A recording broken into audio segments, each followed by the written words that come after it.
Панкреатиттің қандай белгілері бар? Панкреатит жедел және созылмалы болып бөлінеді. Жедел панкреатит ол өте тез аяқ астынан басталады, 2-3 күнге дейін ауырсыну пайда болады. Жедел панкреатит өте қауіпті, бірден өлімге дейін алып келуі мүмкін.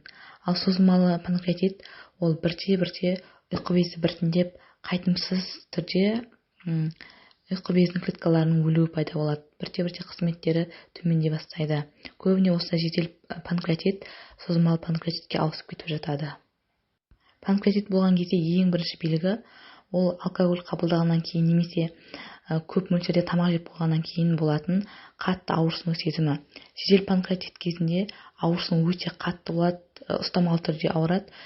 Ауырсыну іш аймағында, сол жақ аймақта болуы мүмкін, немесе ұйқы безінің арқа жақта орналасуына байланысты белдемелі түрде ауырады. Көбіне сол қолға, дененің сол жақ бөлігіне ауырсыну беріледі.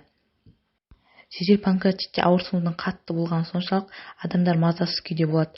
Бір орында жата алмайды, өзіне ыңғайлы орында таба алмай жатады. Көбіне шынтақ тізе буында бүгіліп жатады, немесе бәкі тәрізді тізесіне ішін бүгіп жатады. Көбіне панкреатит кезінде ауырсыну, арқамен жатқан кезде ауырсыну күшейеді, ал тік қалыпта жүрген кезде ауырсыну азаяды. Жедел панкреатит кезінде ауырсыну бірнеше сағаттан бірнеше күнге дейін созылуы мүмкін. Бұл кезде тіпті ауырсыну тамақ жегеннен кейін де, кішкене мөлшерде су ішкеннен кейін де бірден пайда болады. Соған байланысты адамдарда цитофобия болады. Яғни бұл бір тамақ жеуден қорқу. Адамдар тамақ жеуден қорқып қалады да, адамдарда арықтау, анорексия дамиды. Созылмалы панкреатит болған кезде ауырсыну дұрыс тамақтанбаған кезде, көп мөлшерде тамақ жеп қойған кезде, майлы алкоголь қолданған кейін басталады. Көбіне дененің сол жақ аймағына тарайды.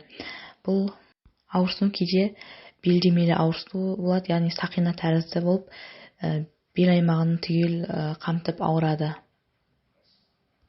Аурудың ұстамасы бірнеше сағаттан бастап бірнеше күндерге дейін созылады, бірақ ауырсыну басылып тоқтап тұрады.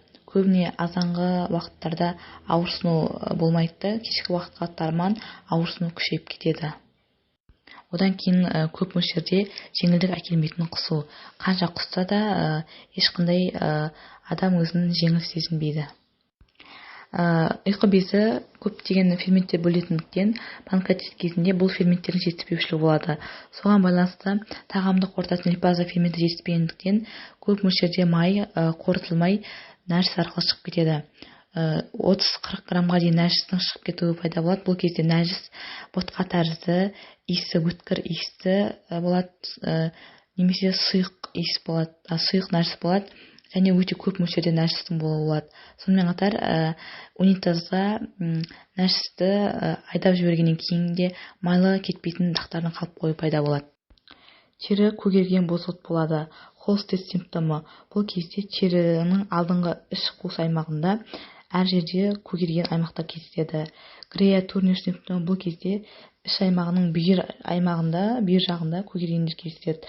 Одан кейін Куллен симптомы. Бұл кезде кіндік аймағында көгерген аймақтар кездеседі. Одан кейін Грюнвальд симптомы. Бұл кезде жамбас аймағында немесе кіндік аймағында эхимозардың пайда болуы, яғни көгерулердің пайда болуы болады. Бұл симптомдар көбіне жедел панкреатитке тән болып келеді. Ал созылмалы панкреатитте бұл симптомдар өте сирек кездеседі. Ал созылмалы панкреатитте көбіне туржелина симптомы, яғни қызыл тамшылар симптомы пайда болады. Бұл көбіне дененің жоғарғы аймағында, кеуде аймағында, арқада, іште кездесетін қызыл аневризмалар. Бұны басқан кезде жоғалып кетпейді. Сонымен қатар ұйқы безі ісінген кезде өт жолын бітеп тастайды. Соған байланысты механикалық сарғаю, бет, аяқ қолдарда пигментация, терінің қышуы, нәжіс түсі ағаруы болады. Созылмалы панкреатитпен зардап шегетін адамдардың 15-20%-інде панкреатикалық қант диабеті пайда болады.